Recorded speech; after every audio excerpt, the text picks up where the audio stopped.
So, last week we were looking at the 10 plagues in Egypt as an expression of the cross of Christ.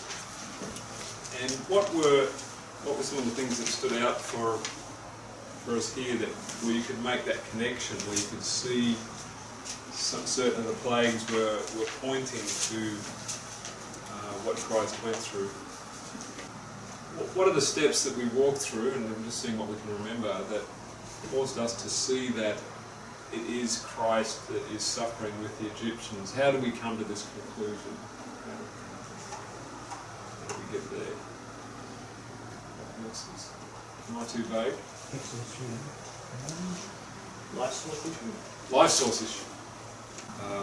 Christ is the light which lights every man which comes into the world, and that all of creation, all men and women are connected to Christ and therefore connected to the Father, and that because every human being is made in the image of God, God has a tender regard for every human being, and so to see the suffering of the Egyptians, it's a great suffering for him. And to envisage Christ's suffering through the Egyptians, we had to go through a different understanding in terms of the way that God deals with people. And we need to just step through this again, because it's very important, and God expressed this to Moses when he said, "Show me your glory." What God says next is the formula for how God operates. And we did spend a bit of time on that, didn't we?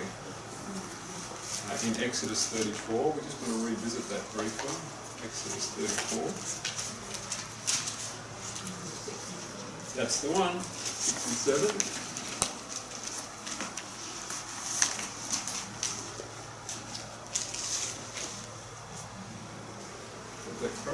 Yeah.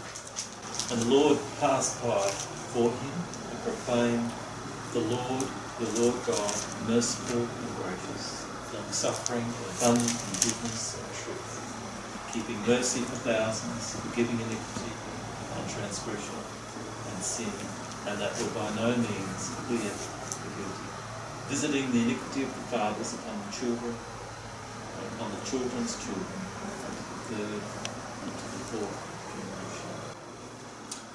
So we see that God is merciful, gracious, long-suffering, and abounding in goodness and truth.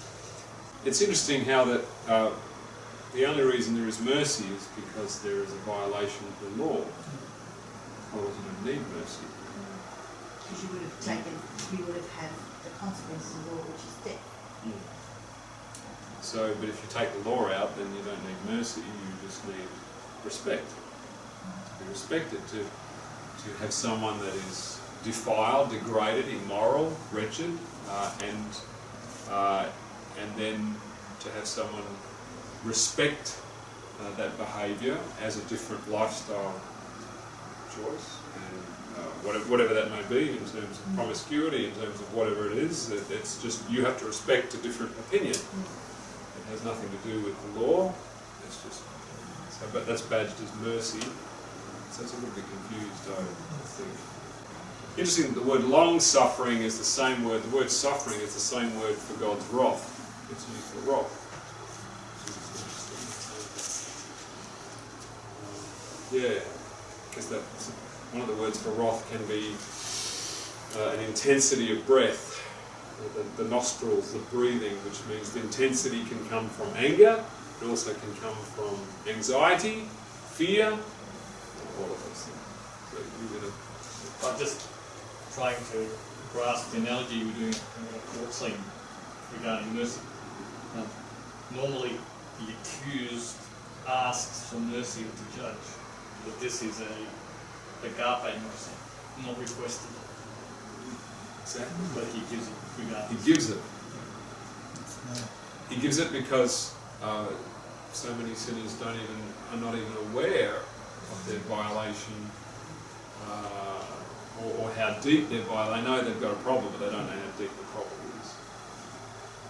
So, but notice how it says, it doesn't say keeping mercy for thousands, forgiving iniquity, and those that shape up, we let them in the door, and the rest we destroy. It doesn't say that. It doesn't say we barbecue the rest. It doesn't say that either. None of those things are described there, but what he does say is, by no means clearing wrongful actions, but visiting, and the word visiting there is to allow to take place, visiting the iniquities of the fathers upon the children. And the Spirit of Prophecy calls this punishing sin with sin. Punishing sin with sin. Is it a noun or a verb? What's that? Visiting. Visiting. That's a good question. Visiting the iniquities. Visiting upon people. It's not an action of crushing the iniquities. It's not a forceful action. It's an allowing action to take place. So what was that? Action of About action. withdrawing and now the consequences to happen. And so we just want to. I just want to read a couple of quotes from the Spirit of Prophecy again before we get into the study I want to look at tonight. This is again, the main one is from 14 Manuscript Release, page 3. I was shown that the time is in the near future that these whom God has warned and reproved and given great light, but they would not correct their ways and follow the light, he would remove from them that heavenly protection which has preserved them from Satan's cruel power. The Lord would surely leave them to themselves to follow the judgment and the counsels of their own wisdom. They would be simply left to themselves, and the protection of God be withdrawn from them, and they would not be shielded from the working of Satan. And this is directly connected to the work of the sealing. Early writings talks about people slipping and sliding, and Satan's trying to hold them until the sealing is done, because once the sealing is done, the spiritual ark of safety where God's people enter into, they're the only ones that are going to be shielded from Satan's wrath. No one else will have any protection at all, because the cup of indignation is poured out without mercy. There's no more protection at all. And so, a little bit further, I was shown that the judgments of God would not come directly out from the Lord upon them, but in this way. This is the central quote. This is a principle that's it's building on the statement that God visits the iniquity of the fathers upon the children under the third and fourth generation. This is how God administers punishment. He administers it through allowing wrongful choices to be having their effect. And he punishes sin with sin. God is not mocked. As a man sows, so shall he also reap. And we have the very difficult, some of this is difficult for us to answer fully, but visiting the iniquities of the fathers upon the children. There's a great challenge for us here, and this is a question that's often raised, is, adults make wrong decisions, kids suffer. That's not fair. That's a fairly standard. Why does that happen that way? Because it's the reversal of the divine pattern, that when parents do good things, children reap the benefit of all those good things. They can just receive fully of that blessing. That's the wonderful thing about the channel of blessing. But it has a consequence on the other side, that equally, when there's wrong choices made, then bad things can take place. And this, I think, one of the most serious things for me about this is that when you understand that when you sin, there are consequences not only for you, but for everybody around you. And this is one of the hardest things to understand, is the corporate responsibility of not sinning. As in Achan, when he took the Babylonish garment and he took the pieces of silver, and his sinful action allowed Satan to come into the children of Israel, and then in their next warfare campaign, 35 families lost their father or brother or whatever. They were affected by this man's sin. Is that fair? Doesn't seem fair, does it? It's like in the channel of blessing, it doesn't make sense. Because if someone pours some poison in the upstream, it all goes downstream, side streams and everywhere. But this is tapping into the trumpets, you know, the wormwood, into the streams, into the rivers, and other people have to drink of that. And so there's all of these things should teach us that no man lives to himself and no man dies to himself. Every one of us, every action we take has an impact on everyone else around us, for good or for bad. And that's part of this teaching mechanism that we need to remember. Is this action I'm about to take going to, you know, how many people think about this? This decision that I'm making today, how will it affect my great-great-great-great-grandchildren? Because our actions will, in the negative, will affect to 4 generations. God limits it to that.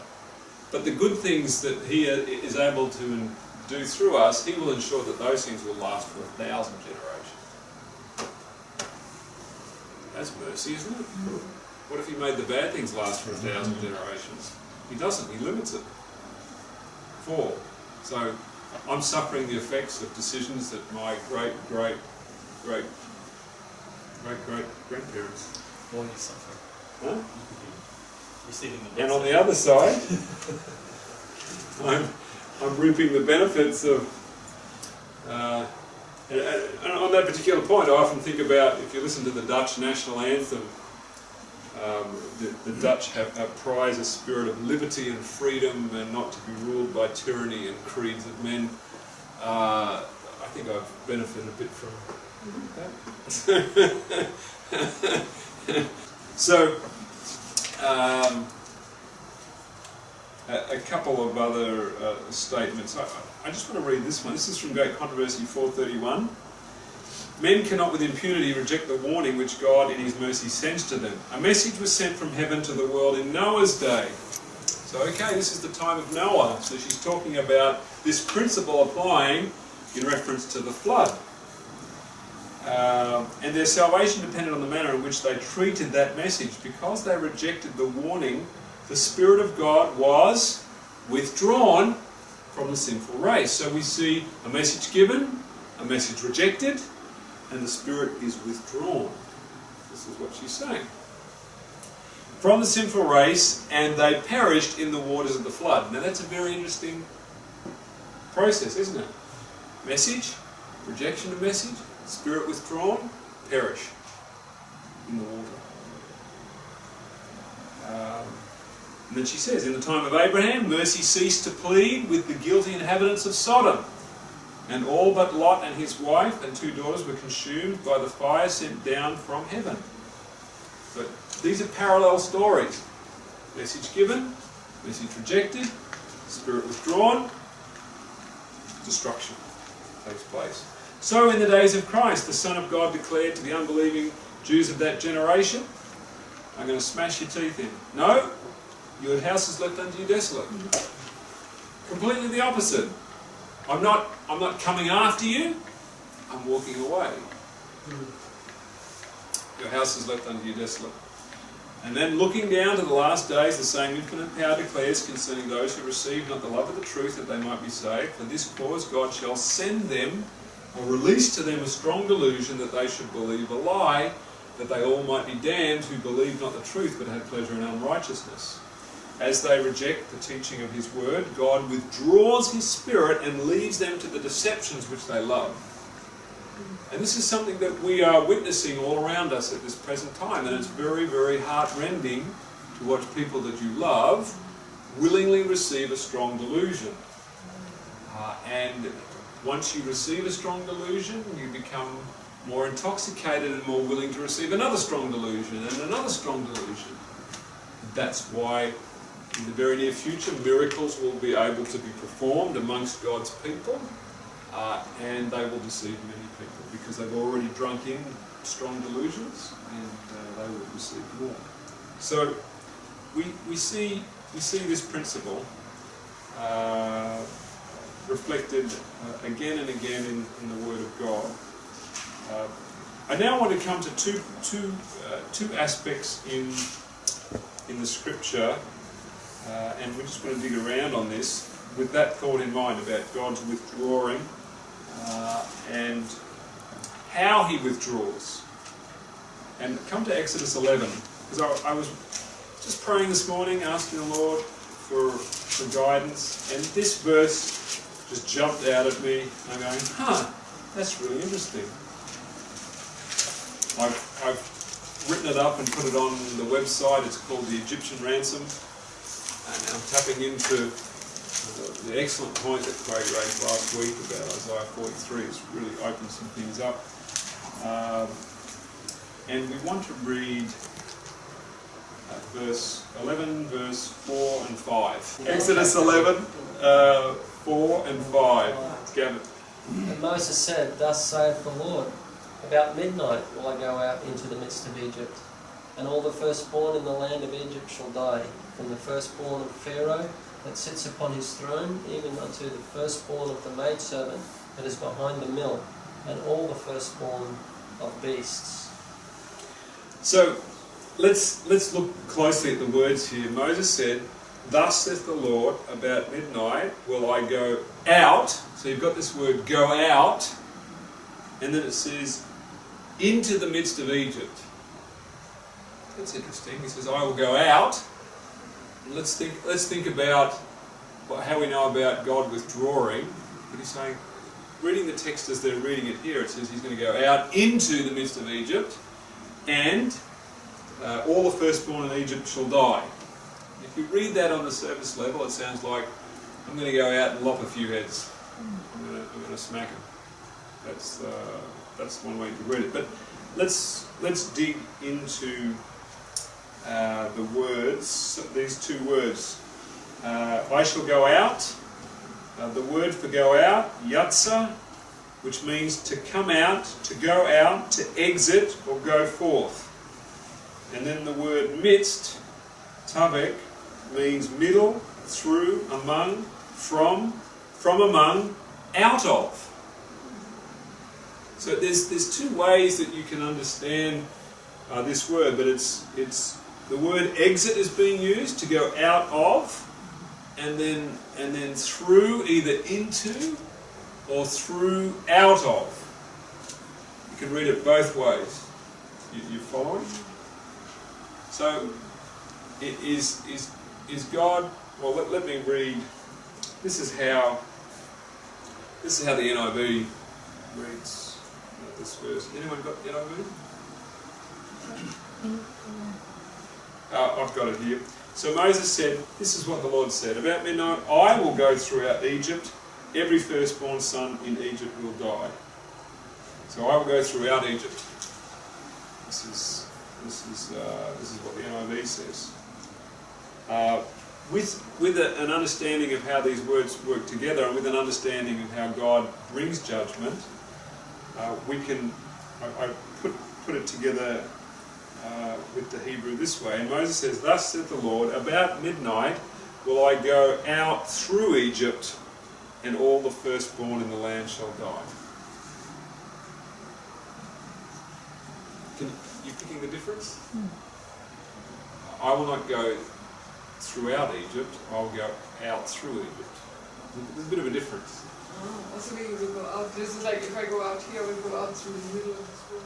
Yes, I'll go out through the middle of here. It's subtle, Yeah. but the difference is important, and I will explain why. Because, as we said, this principle, your house is left unto you desolate, God no longer is in a state of protection, He's moving out. But it doesn't just say that He moved out. It doesn't just say that He left. It says that He went out through Egypt. And this is very, very important. And I want you to because the same word is used earlier in the book of Genesis, the word for midst. And I want you to come to Genesis 15:10. And this will really connect some dots. It's quite powerful. Hopefully it will connect some dots if we've done enough preparation. But Genesis 15.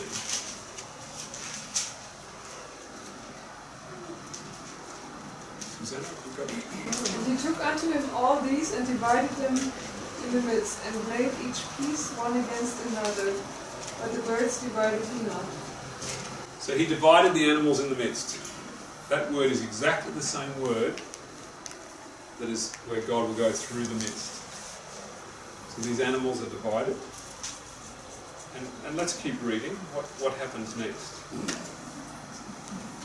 We'll read verse 11. Or we can start from verse 12. Carcasses. And when the fowls came down upon the carcasses, Abram drove them away. And when the sun was going down, a deep sleep fell upon Abram. And lo, an horror of great darkness fell upon him.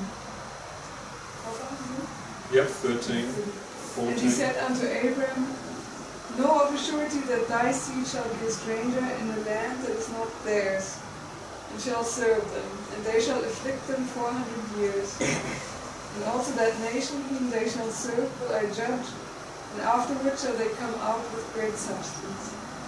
And thou shalt go to thy fathers in peace. Thou shalt be buried in good old age. But in the 4th generation they shall come hither again, for the iniquity of the Amorites is not yet full. That's interesting. In the 4th generation they shall come hither again, for the iniquity of the Amorites is not yet full. And I think we discussed this before, that when the cup of iniquity is full for a nation, God no longer protects that nation. And he's basically saying, in 4 generations, this nation will no longer be protected, which means that there'll be a place for you here, because the enemy will destroy them. He will find a way to destroy them. So when it says they shall come out with great substance, that's the same word as God says, I will go out. And the word for in the midst is also the word of going through the animals. So notice verse 17. Di, have you got verse 17? And it came to pass, when the sun went down and it was dark, that behold, there appeared a smoking oven and a burning torch that passed between those pieces. Who is this smoking furnace and burning torch, burning lamp? It's the Father and the Son. This is the Father and the Son. Thy word is a lamp unto my feet. The word is Christ, the burning lamp, the brightness of the Father's glory. The smoking furnace is the light that is enclosed, which is the Father is enclosed, but the Son is the brightness of the Father's glory. And they walked through the middle of these carcasses together. Can you see a picture emerging? It says, lo, a horror of a great darkness fell upon Abraham. And we see that Egypt was bathed in a horror of a great darkness on the 3 nights before that the firstborn was slain. There was darkness. Christ, for 3 hours, was in darkness. There was darkness from the 6th hour to the 9th hour before the firstborn was slain. That was going on. But we see here in this story that God is showing what is going to happen when God's people come out. God moves between the sacrificial animals, and they are consumed and they are taken up. So the only way that God could move away was through this sacrifice. The sacrifice of passing through the midst, the Spirit of Christ in the lives of the Egyptians. The only way God could remove himself was through this sacrificial process. So God went out through Egypt. He didn't just walk away. This is what many people say, God just walked away. But he went out through Egypt. And this is where the firstborn of the Egyptians died. And it's a symbol of the death of the firstborn. And that it required, this is why Egypt was given for a ransom. A ransom. Are you making sense? Connecting. Sorry? I think at the Egypt ransom in the last bit there, I can see them going through. So going through. Going through and then removing themselves from. Yeah. So because as God is moving through and he is withdrawing his presence, who's coming into the vacuum? The enemy. The enemy's coming in. And God knows that this will cause a sacrifice. And that Christ, in the lives of the firstborn, the fear and the terror that they are experiencing, he experiences it with them. The fear of the parents or the siblings, he experiences that with them. He goes through all of that with them. He's experiencing that at the same time. But this was the only way that the children of Israel could be released from Satan's control through the Egyptians was through this sacrifice. So this was the gospel being preached to Israel back then. But it was only through the death of the firstborn that they could be released from the bondage of Egypt. There was no other way they would escape. Pharaoh was absolutely adamant that they were not going. He was not going to let them go. And the only way it could come about was through the death of the firstborn of Egypt.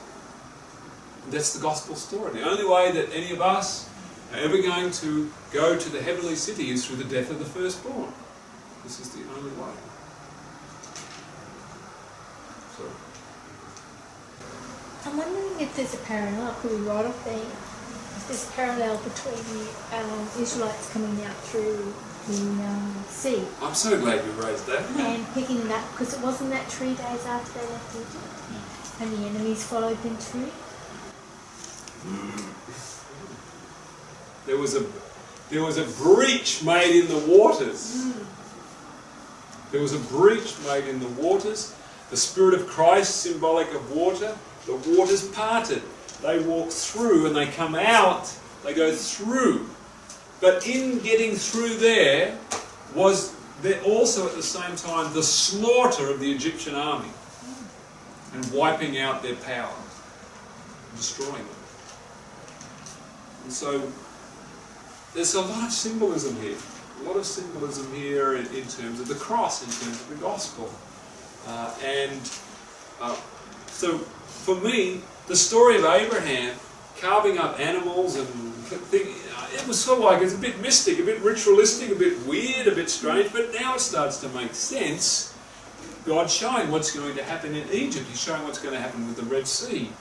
And this is the big point that I just want to reiterate, because many people just say God withdraws. There's only one way that God can withdraw, and that's with a great sacrifice to himself through his Son. That's the only way he can leave.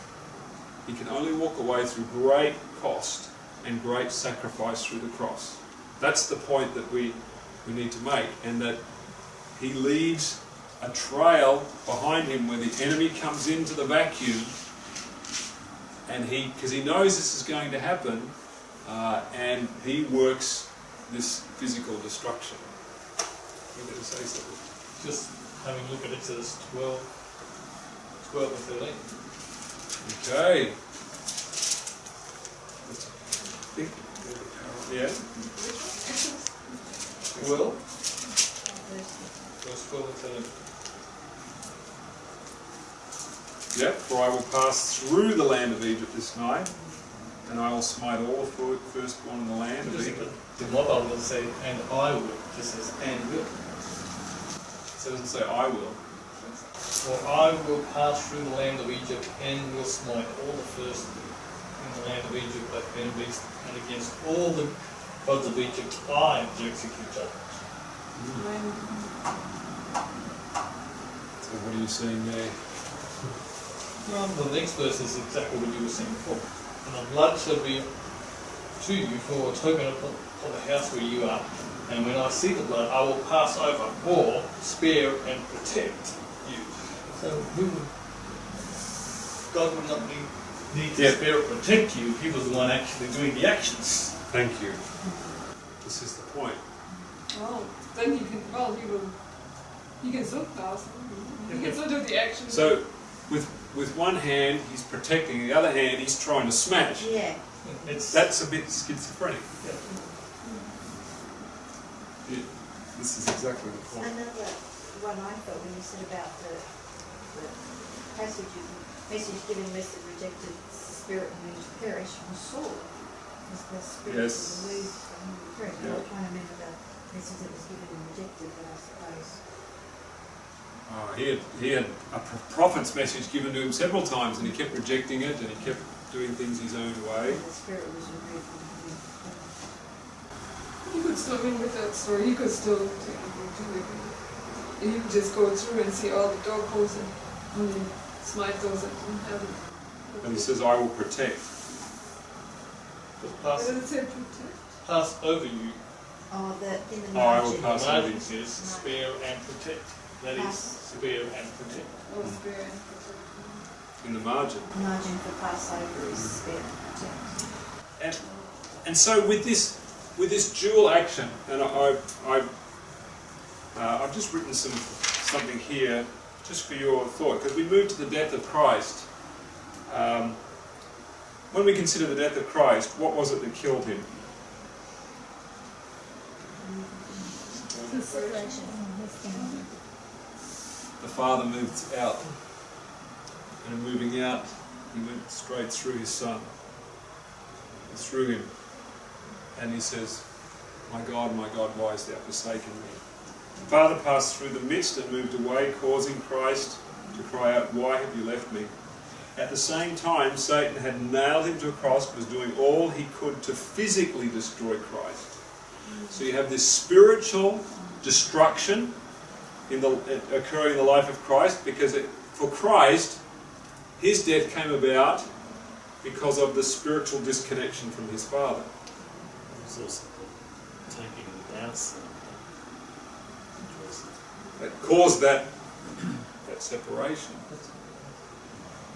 Now, what's interesting for the Egyptians is because they didn't have that intimate, close connection, they were dead in trespasses and sin, as it says in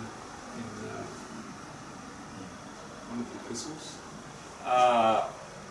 that they didn't feel that same tearing apart. So it wasn't the spiritual death that killed them so much as who was coming in the wake, and they were slaughtered physically.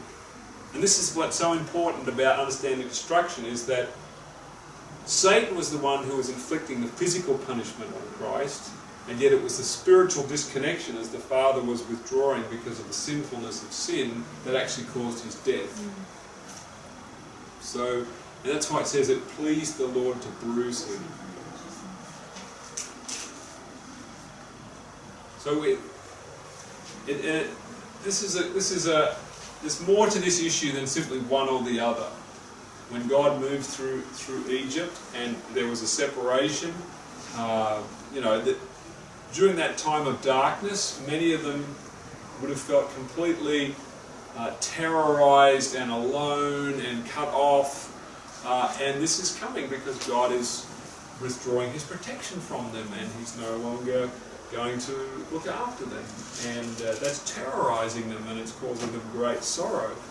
But Satan is the one that comes through physically and does the deed. And I believe that because that's what happened on the cross. As I've worded it, it wasn't God who put that Roman spear into the side of his Son. It was Satan and his agents. And if Christ hadn't have died already because of the spiritual suffering that he'd experienced, Satan would have made sure of it physically. He would have done the deed physically. Once But he was only allowed to do that once God had removed himself. He wasn't allowed to touch him until God had withdrawn himself from that process. So there's just some thoughts there on that particular verse on Exodus 11 verse 4 and 5, passing out through the midst of Egypt. And just giving a slightly different angle on this. By the way, that's then also God's mercy. It's like if you were to have to live on with that separation would be hard. So in that sense, death is a mercy. That's mercy to that same person is allowed to fast. So he's allowed to do that with the way it's better. It's better that way. So imagine if the Romans just said, we'll just keep him, we'll just take him down from the house and throw him in jail in Britain. He could have kept the agony going. If he had to live keep going. So I found that point really interesting, and it connects it to Abraham and the sacrifice and the passing through the midst. The next point that I just want to look at briefly before we close is just got a few statements here on. We want to address this issue of warfare. I want to read you a couple of statements because we have the issue of the Amalekites. Shortly after this, when they first go out, the Amalekites in Exodus 17.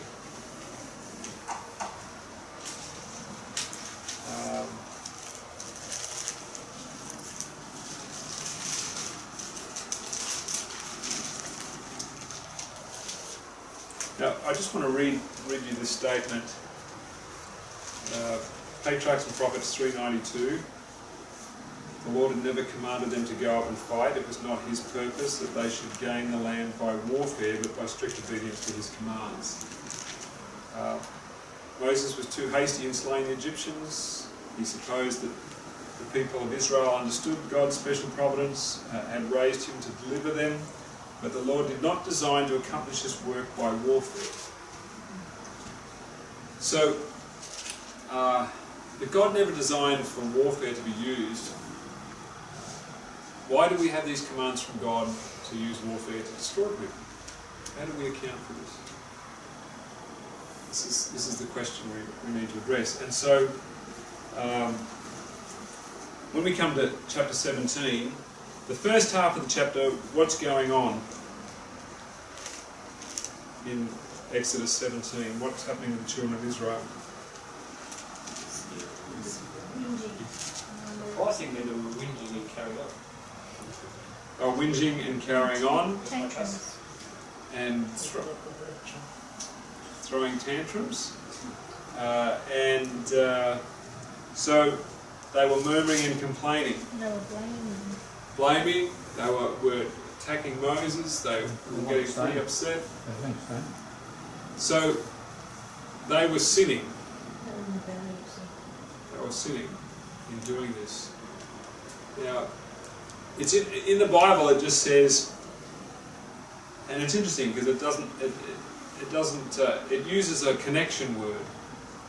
Like verse 7, you've got they're saying, "Is the Lord among us or not?" But that's a really blasphemous thing to say after what they've just experienced. And then you have the word then. Then suggests a connection. Is the Lord among us or not? Then, as a result of what's just occurred, came Amalek and fought with Israel and Rephidim. So, by murmuring against God and saying, "You brought us out in the wilderness to destroy us," they sinned against the commandments. God was no longer able to protect them in the way that he had before, and this enabled Satan to provide a strong delusion to the Amalekites. And Spirit of Prophecy says in Patriarchs and Prophets that Amalek and his nation had determined to slaughter every single one of the Israelites and not leave one of them alive. That was their intention. And that's a strong delusion from Satan. Satan was allowed to fill their minds with these thoughts. It was completely unprovoked. The Israelites had not done anything to them. And these people came in and they attacked the weak and the faint. And that's the other thing. We think, well, why were the poor little ones suffering? Well, because Israel had murmured and complained. They created a breach in the wall.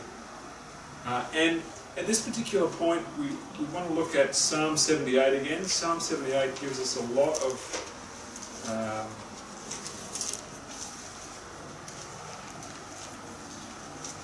insight into what's taking place here. I'm trying to, not quite sure,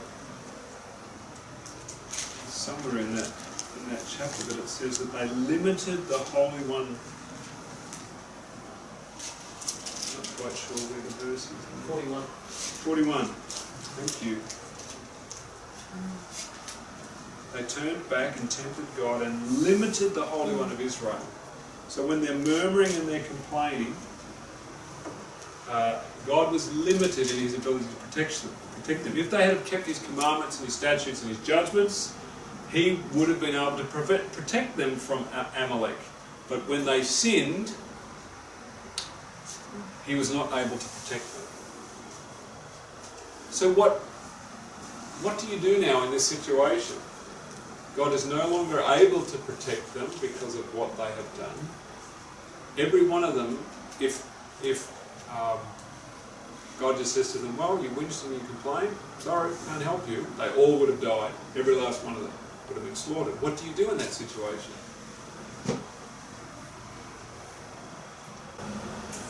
Usually it says also to cause pain. To cause pain in what context? Oh, that word. They cause pain to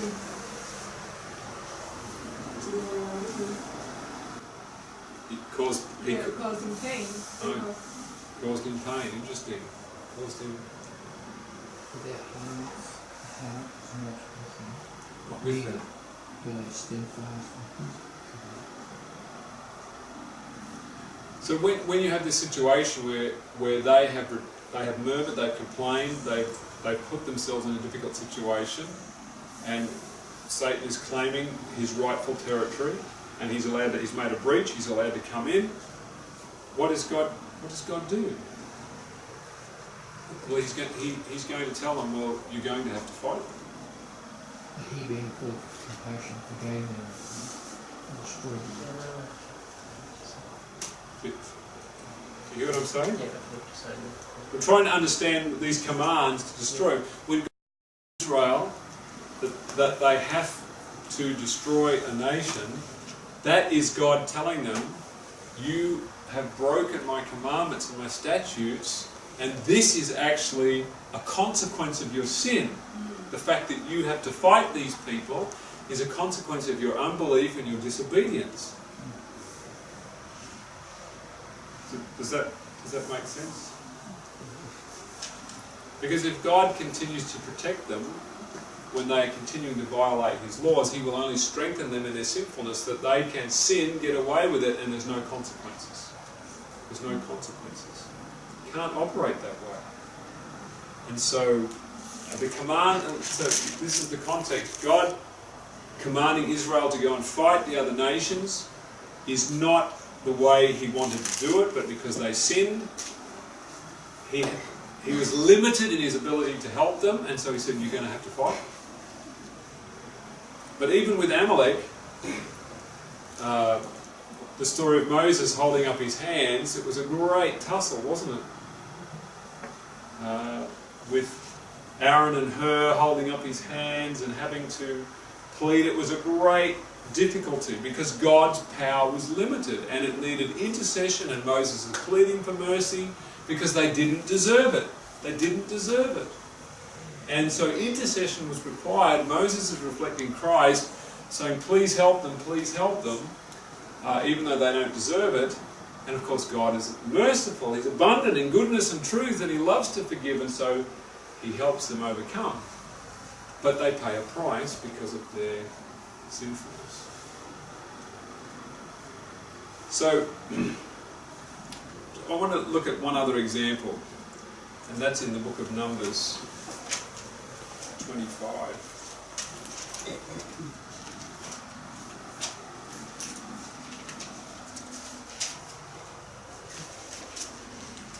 So, I guess in what I'm suggesting, and I want to write more about this and talk more about this, is some people say, well, when God withdraws himself, he never, it wasn't really him who commanded the Israelites to destroy these other nations. Yes, he did. He did command them to do it as a consequence of their sinfulness, and that he was limited in his ability to help them. And that, of course, that still caused God great suffering, because God's Spirit through Christ is still with all these other nations, and it's just causing Christ and the Father immense suffering in the loss of people in that conflict. It causes him great suffering that it has to be that way. And the only way that God can, and this is the point, the only way that God can pass out of the midst of a people is through a sacrifice of his own Son. It happens again and again and again. When the Amalekites are destroyed, Christ is made to suffer. When the Israelites lose families and people, Christ is made to suffer. He is the loser on both sides of the situation. So when God says you have to go up and fight, it's an immense suffering to himself and an immense cost to himself. So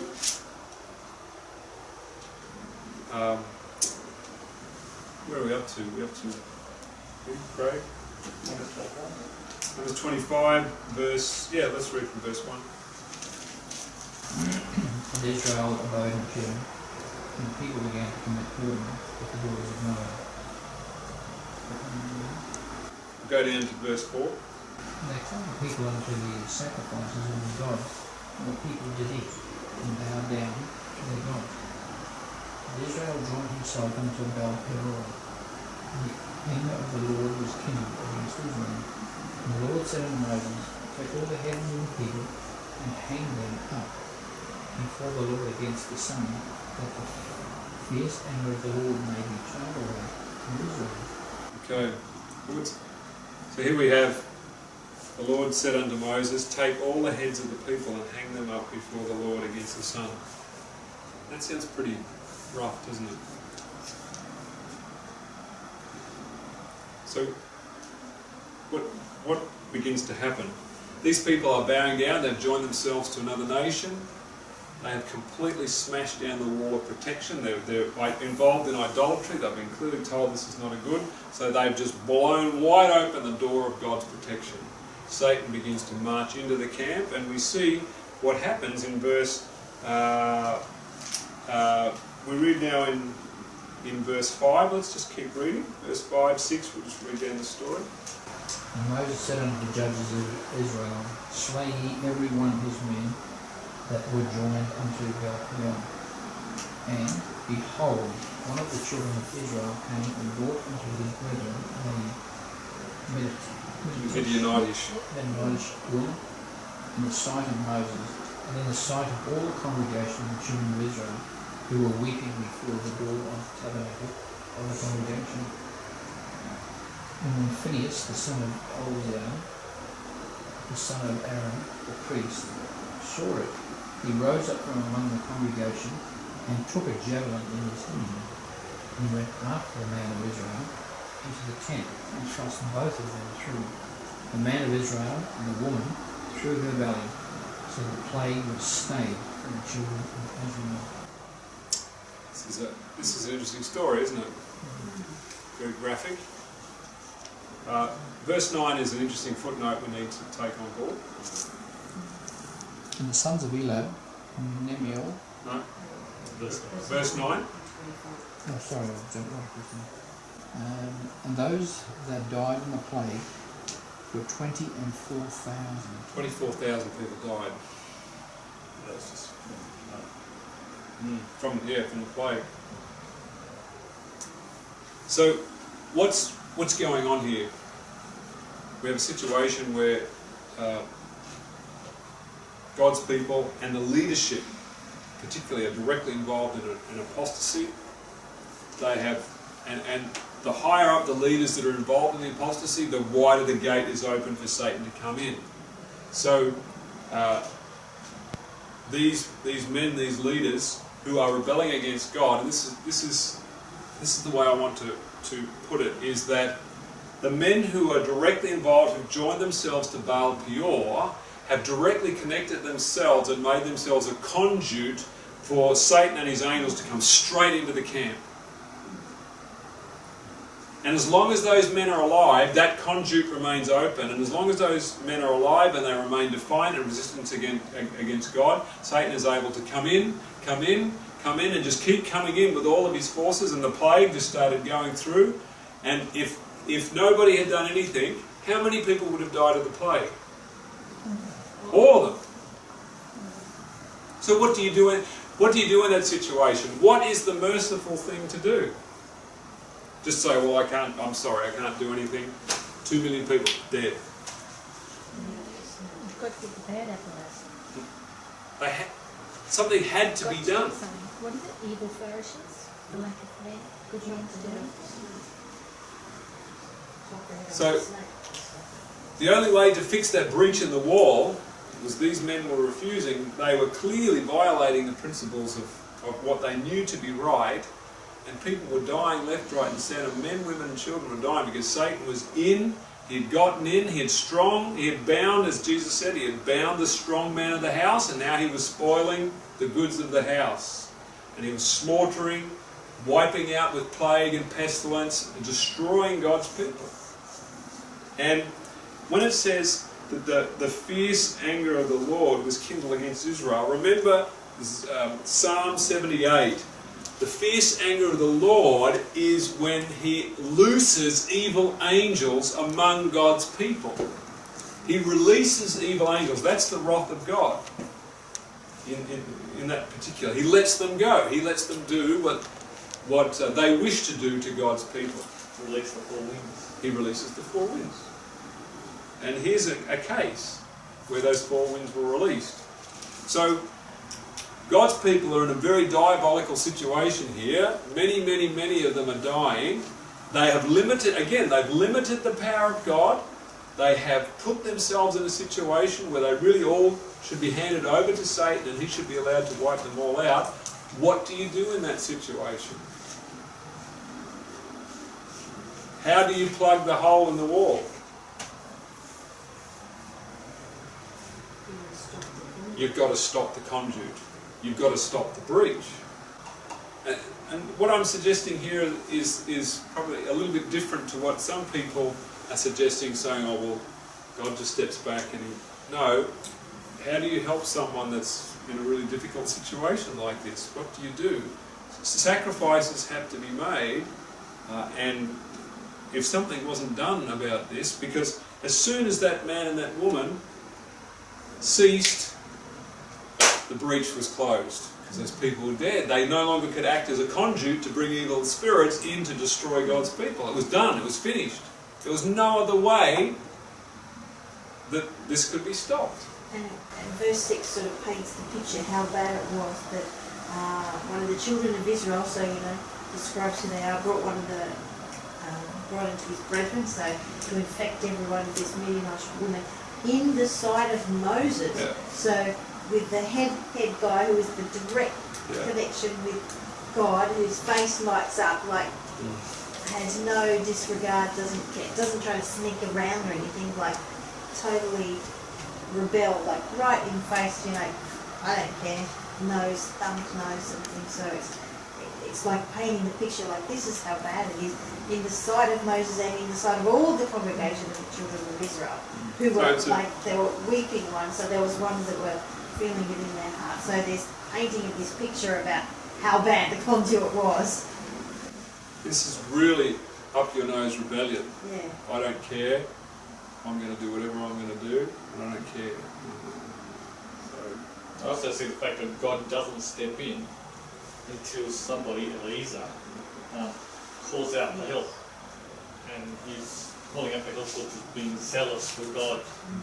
And that's when God's protection came back on. Obviously, we know the story.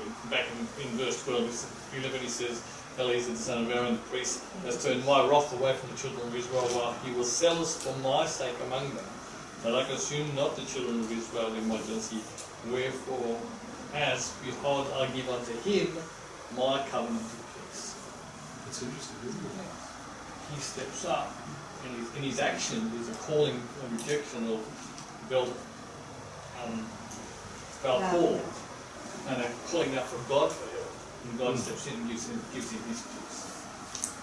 peace. And you see how God is limited because of the iniquities of Israel until Eleazar, or Phinehas, son of Eleazar, came in and breached the gap.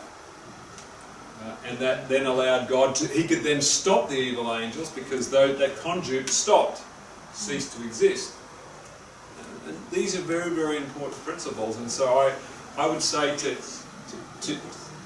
anybody, what would you do in that situation? What would you do? And that's why, in the context today, I mean, all these things were written for our admonition. They were living under a theocracy where they were witnessing all these miracles directly, all this power. They were getting direct communication. Their accountability was fairly high in that respect. This is why we have a process of disfellowship. That if someone is committing iniquity, someone is living an immoral life, they become a conduit for evil spirits. If you do not stand up and say no, and say we can't have this here, and we continue to allow them to have fellowship because they have fellowship with demons, those demons come and affect the rest of the congregation. They must be disfellowshipped in order to protect the church. Now, of course, the other thing is that you can have the mindset of the Gestapo going around making sure that nobody moves a toenail or an eyelid, and they get that mindset of stamping out anything that's going on. But that's not God's character. Looking for Achan before he's born. And then the other side, if you don't have that stance of chopping off the conduit but just allowing it to just creep away, but there's no, for the others to see that was wrong, it's just allowed to do anything that stands up against it, then the conduit still comes in but it's more secretive. It just still allows to go through because there's not been that stand up and that chopping off and that separation. You've got to ask yourself what was happening for this to happen. This whole incident. As in the camp, the Israelite. This just didn't happen overnight. No, but when it comes from the heads and that they did it so disrespectfully in front of the person that has a direct connection to God, you sort of go, it's sort of fairly high up the scale. And let's remember that the actions that are being taken here are being taken by Moses and the most senior family in the priesthood that are taking this. This is not some little guy that's just decided, I'm going to kill him off. This was done decently and in order to meet a tremendous crisis that was taking place. But that crisis was a planned crisis as well. From Satan's perspective? Well, from Satan, but he used the servant of the Lord. Had been the servant of the Lord. Balaam was the means of this whole incident. He actually planned it, he designed it. He instructed the Midianites how to execute it. Oh, right, So remember, the Midianite princess and the king had sought to pronounce a curse on Israel. He couldn't pronounce a curse on Israel. He then came away seeking for the reward of how Israel could be cursed, and if Israel could be led into sin, God would curse it. It's a devilish plot. It was a devilish plot. And he instructed them how to do it. He used the women to make friends. And it just grew and grew and grew until the leading families were involved. Moses was oblivious to what was going on. He had no idea. Moses was busy about planning, getting ready to going over into the promised land. He had his mind full of all sorts of things. He actually had no idea what was going on. And nobody was telling him either. They knew not to tell. And something like the beginning of the Great Controversy, and Satan was working under the scene. Mind you, I think God and Jesus knew what was going on, but some of the angels didn't. No. But you can't necessarily expose things until it gets to a certain point. And this is exactly for even for Moses and Aaron and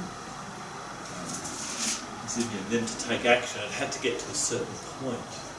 Then they could take action. Prior to that, to take action, it's misinterpreted, it's misunderstood, it's misrepresented.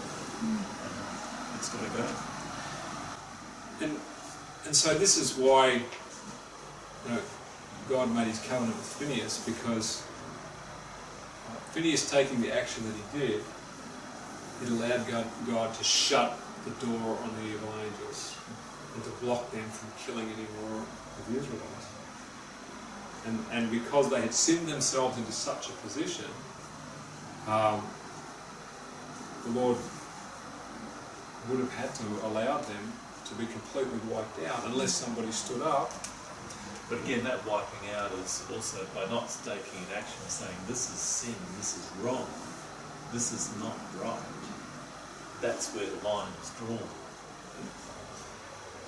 And so it's in that particular context that last year in September we talked about the making of an Adventist movie where the leaders of the Adventist Church were engaging actors and people with different spirits of a different culture and uniting together with them.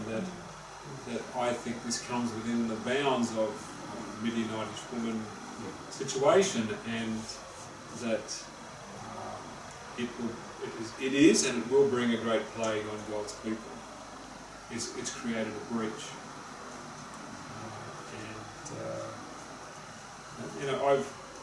On this particular point, it's in terms of breaches and in terms of spirits. There are.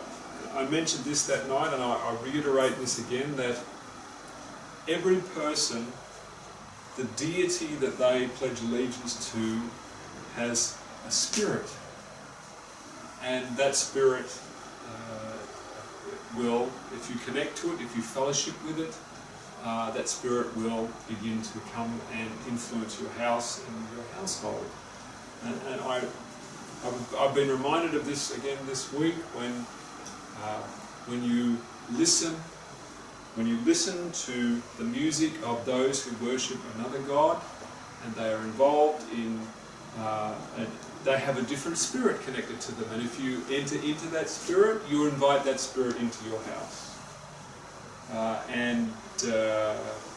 was reminded of again this week, it's a very, very dangerous thing to do. And these spirits play very subtle games. If in your house you're used to arguments, you're used to accidents, you're used to things going wrong all the time, you won't know, because it's normal life. But it shouldn't be normal life, because God protects His children.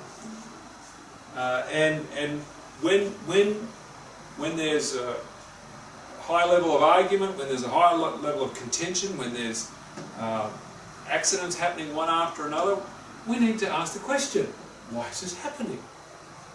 God just fold His arms and say, I've just decided you're going to have an accident today. See how you respond. It's not how our Father works.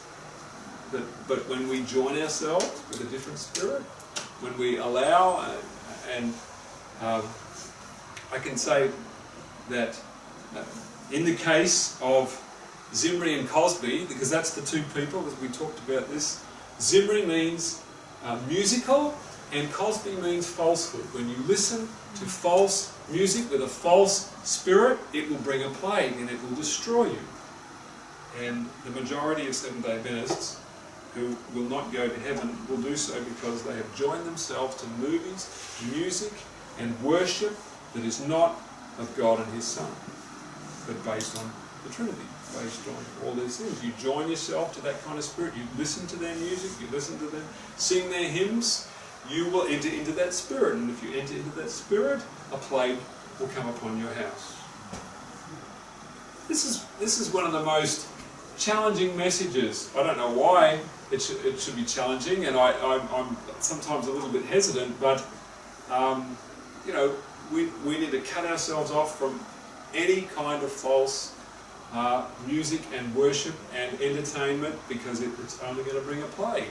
And because we're all part of a corporate body, that when one fails, everybody else is going to suffer as well.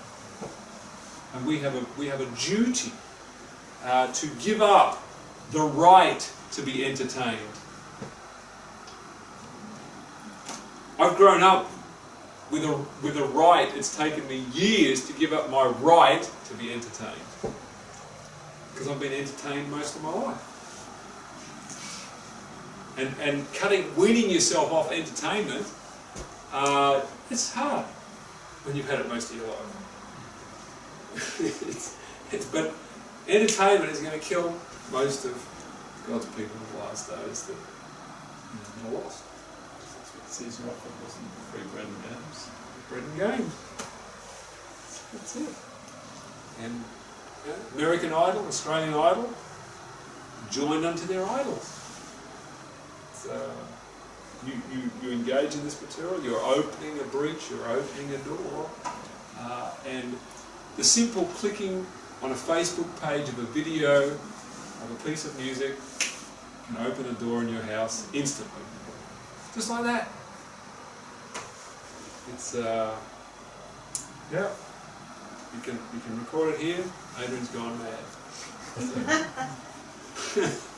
But as I prayed about, you know, just a piece of music, and I clicked on a piece of music, and I've had challenges, I've had difficulties, and I'm like, Lord, is this for real? Is this really? Am I just a nutter? And it's like, and the words came back, Adrian, if in doubt, don't do it. Yes. So you wouldn't click on an email or something with a potential With a virus, would you? No, you delete them. You get rid of them. We all know to do that.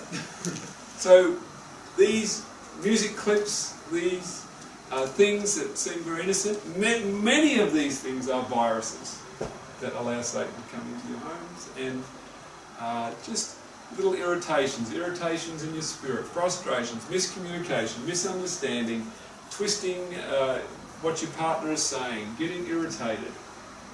I mean, if we're used to living this way, then we won't realise that Satan is preparing us for a great apostasy. But if you have come to an understanding of the love of God and the mercy of God, you will know instantly that allowing that emotion to pass through you unchecked is allowing Satan to rule your heart and your home. And so we better wind it up there. But I just wanted to address a couple of issues. One was the issue of warfare and why God sometimes commanded warfare to take place. Again, it's a diabolical situation, and it's God's people violating His commandments, violating His principles, that puts God in an impossible situation. He cannot win either way.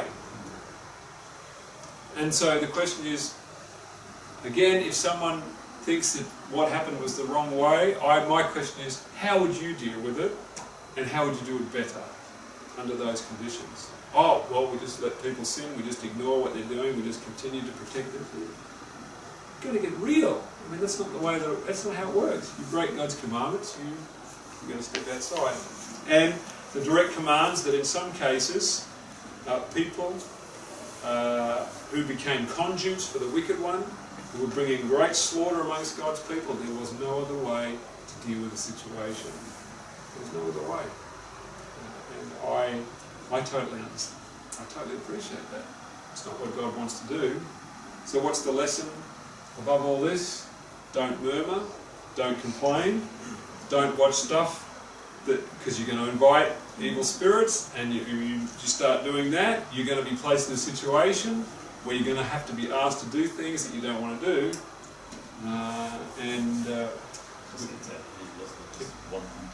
Yeah, you're on a slippery slope, and but it's funny how God gets the blame for all this. Oh, what does God command us? You know, people are sinning and violating and doing all the wrong things, and then, oh, God's a violent person, isn't he?